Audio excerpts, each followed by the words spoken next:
Matteus 19, verse 16 tot 22. Jesus het 'n gesprek met die jong man. En hierdie jong man vra wat moet hy doen? En dan hou Jesus vir hom die wet voor. En die man sê, maar hy hou by die wet. En dan sê Jesus vir hom daardie geweldige ding, gaan in raak van alles ontslae en volg my.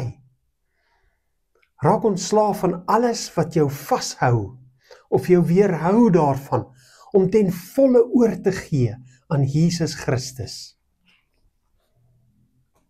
Die man se vraag was, meneer, watter goeie dade moet ek doen om die ewige lewe te verkry?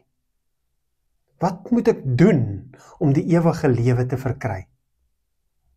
Dit gaan nie oor goeie dade nie.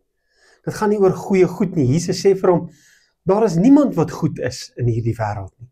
Slegs een, net Christus self. Almal van ons staan skuldig. So wat moet ek doen om die ewige lewe te kan hê? Jesus sê, hou by die wet. Maar kan ek dit doen? Kan ek ten volle 100% by die wet hou?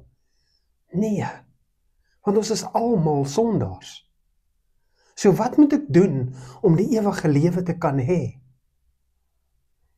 Ek moet daardie uitgestrekte hand van Jesus Christus gryp en daaraan vasklou. Ek moet my geloof in Jesus Christus plaas. Ek moet ontslae raak van alles wat tussen my en God staan. Ek moet alles waarvoor ek lief is hier bereid wees om dit prys te gee. Om by God te kan wees. Om aan hom getrou te wees. Dis 'n geweldige uitdaging vir elkeen van ons. Maar kom ons bid vir mekaar. Dat ons werklik daardie verdieping in ons verhouding met God sal beleef.